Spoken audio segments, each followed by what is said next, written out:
बेशक इनको कम से कम बेल होती है, उसके बाद पूरी रिहाई होती है।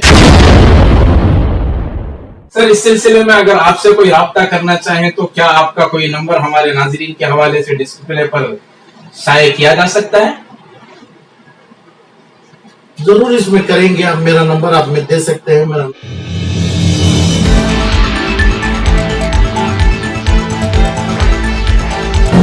Like, share, subscribe and press the bell icon for ऊंची आवाज इंडिया। ऊंची आवाज इंडिया में आपका इस्तकबाल है। मैं हूं आपका मेजबान इब्राहिम नफीस। पढ़ी नमाज़े जनाजा हमारी गैरों ने, पढ़ी नमाज़े जनाजा हमारी गैरों ने, मरे थे जिनके लिए वो रहे वुजू करते। यकीनन मिल्लत इस्लामिया की सूरत हाल इसी चीज को वाज़ेह कर रही है। हमारे साथ शहर के मारूफ कानूनदान मोहतरम आलम पाशा मौजूद हैं, जो इससे कबल IMA फ्रॉड्स और वक्फ बोर्ड के उन लुटेरों पर अपनी आवाज बुलंद कर चुके हैं। और मौजूदा जो सिचुएशन है, डीजे हल्ली या केजे हल्ली का जो इशू हमारे सामने है और उस खुसूस में जो बेकसूरों की गिरफ्तारी हुई है, हम चाहते हैं कि आलम पाशा साहब मैदान में आए। चलिए जानते हैं इस सिलसिले में आप अपनी जानिब से क्या इक़दाम कर सकते हैं और अब तक के क्या इक़दाम हुए हैं। जो डीजे हल्ली केजे हल्ली में 11/8/2020 में हुआ, उसमें 400 450 के 450 भी अभी अंदर है, बेल्लारी में है, दूसरी जगह है, तमाम है। इसमें पूरे बेकसूर है, पूरे के 75 या 70 FIR पड़ा हूं मैं। और अभी ये हम कापी लिए हैं, पूरे पड़े हैं। FIR के तहत किसी का जुल्म नहीं है उसमें। वो समझिए 140 150 एक FIR में ये कंप्लेंट, ये गाड़ी जलाने में, अबेग करने में 140 आदमी का भी काम नहीं है। तो ये कोर्टों में ये पेश नहीं किए। कौन नहीं किए? ये मुंजिम के नाम से जो बोले जा रहे हैं, ये मुंजिम के नाम से जो अंदर ढकले हैं, मैं पहले से बोल रहा हूँ, ये पहले सिर्फ सियासतदान है। इसमें अखंड सिन्हू, मासमूर्ति हैं और उनके सपोर्ट में कांग्रेस वाले हैं, JDS वाले हैं, अपने मुसलमान दूसरी पार्टी के भी लगे हैं, क्या नाम अपने SDP वाले। ये लोग दूसरी जगह से लोगों को लाए, करे और मारे, पीटे, तोड़े, कुछ तो किए, वो फरार हो गए। जो उधर पे घरों में सोते थे, ये लोगों को पकड़े हैं। ये इनके कोई गुनाह नहीं है, ये FIR के तहत। इसकी भी पूरी मैं इल्म हासिल किया हूँ। 140 150 FIR नंबर 229 में ये 18 को FIR में लिए थे, 18 लोगों को। उसके बाद 140 आदमी का FIR डाले और ऐसे जितने मिलते हुए पूरे जोड़े हैं। और उसमें इन्फ्लुएंस होगा, जो आदमी जिसको बोलता है ऐसा जोड़े हैं। मत देखने की कानून में क्या है, ये इन्फॉर्मेंट जो होते हैं, इन्फॉर्मेंट पूरों को देखना चाहिए। पूरा जितने लोग हैं, क्या किए, कैसे किए, उन कहाँ से थे, किसके साथ आए थे, ये भी देखना चाहिए। तो इसमें देखे नहीं है। तो इसमें कहीं ना कहीं पुलिस की बर्बरियत या पुलिस की साजिश का हिस्सा समझा जाएगा? नहीं, इसमें सियासत ज्यादा है, इन्फ्लुएंस हुआ है।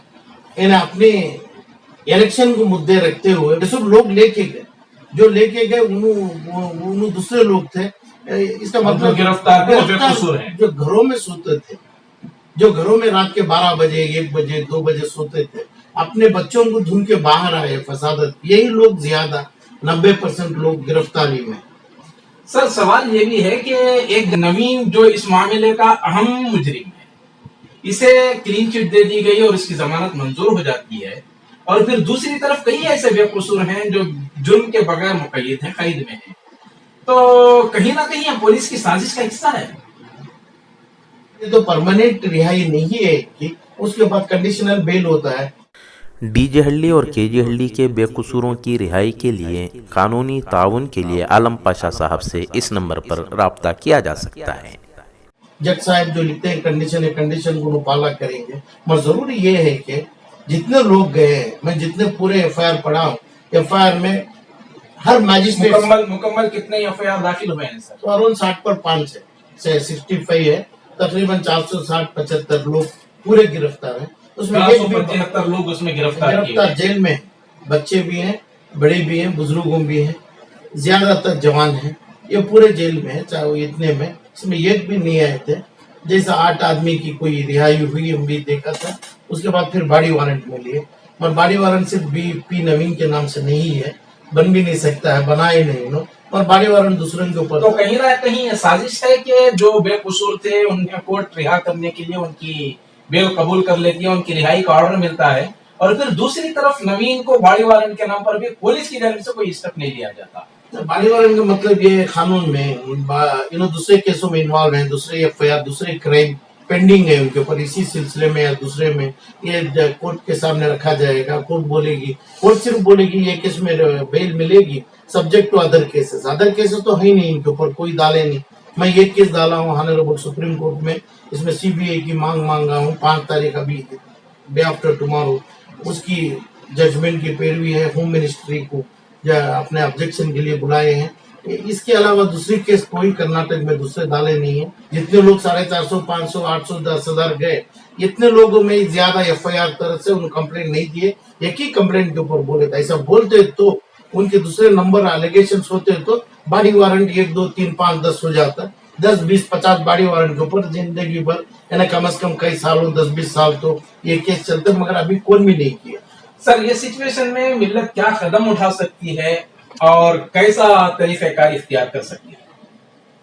एक तो रिहाई पूरी तरफ से होना है, नहीं इंग्लिश में जो अक्विटल, पूरी तरफ से रिहाई होना है, और जैसा हक मिला पी नवीन को, यही हक इनको भी मिल रहा है कि बेल में आने का।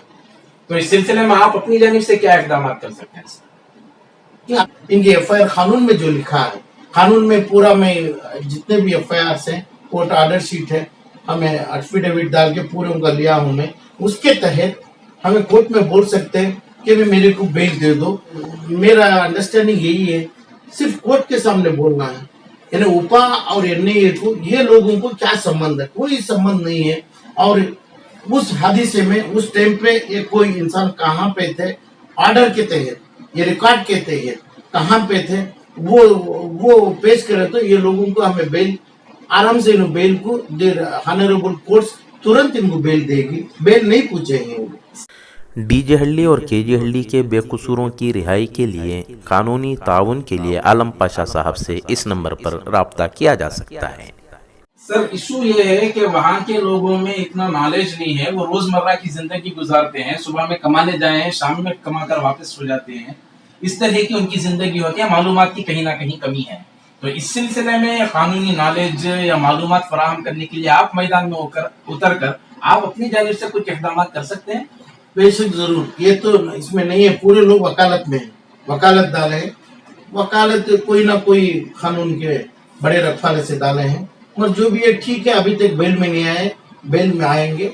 हमें जज साहब के सामने क्या करना है, हमें अर्जी एफआईआर के तहत हमें लिख के देंगे, और इनको तुरंत कोई गुनहगार नहीं करके केस में हमें लड़ने का हमें रास्ते बताएंगे।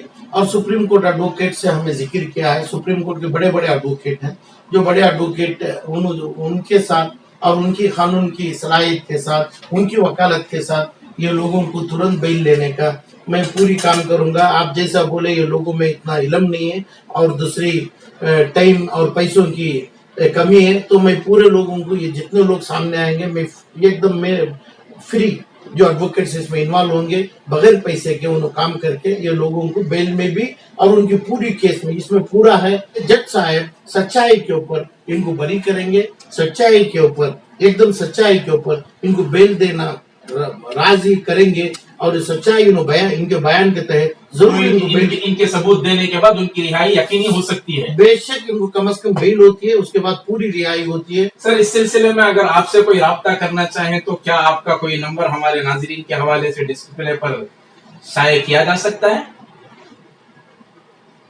जरूर इसमें करेंगे। आप मेरा नंबर आप में दे सकते हैं, मेरा नंबर आपको देता हूँ, मेरा नंबर आप दीजिए, और तुरंत यानी 1-2 दिन, 4, 5, 6 दिन, कल से 4 से 6, 7 दिन तक ये काम लूंगा। उसके बाद IMA का, वक्फ बोर्ड का, ये तमाम चीजों का मैं एफआईआर लगाने में की कोशिश कर रहा हूँ। मैं वक्फ बोर्ड का भी पूरे स्टेट में थानों में एफआईआर उसमें भी बनाने की कोशिश कर रहा हूँ, इसे गवर्नमेंट ऑफ कर्नाटका से, वहां से भी अर्जी देना चाह रहा हूँ मैं। कोर्ट से स्पेशल कोर्ट 20-25 एक डिपार्टमेंट IMA KPD एक्ट के तहत वक्फ में Karnataka land grabbing prohibition act के तहत काम में लगा हूँ।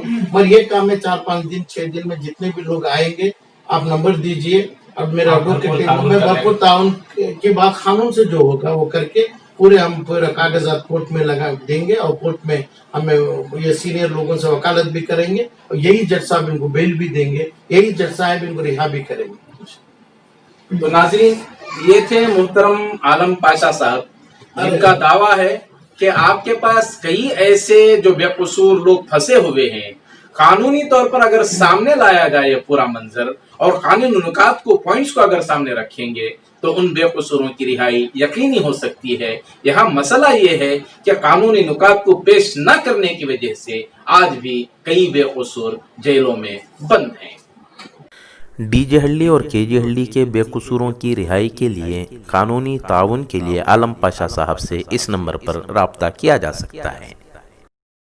नाजरीन, हमारी ये रिपोर्ट आपको कैसी लगी हमें ज़रूर इत्तला करें, और अभी तक आपने हमारा चैनल सब्सक्राइब नहीं किया है तो सब्सक्राइब कर लें और नीचे घंटी के बटन को दबाएं ताकि हर नोटिफिकेशन आप तक बराबर पहुंचे। शुक्रिया।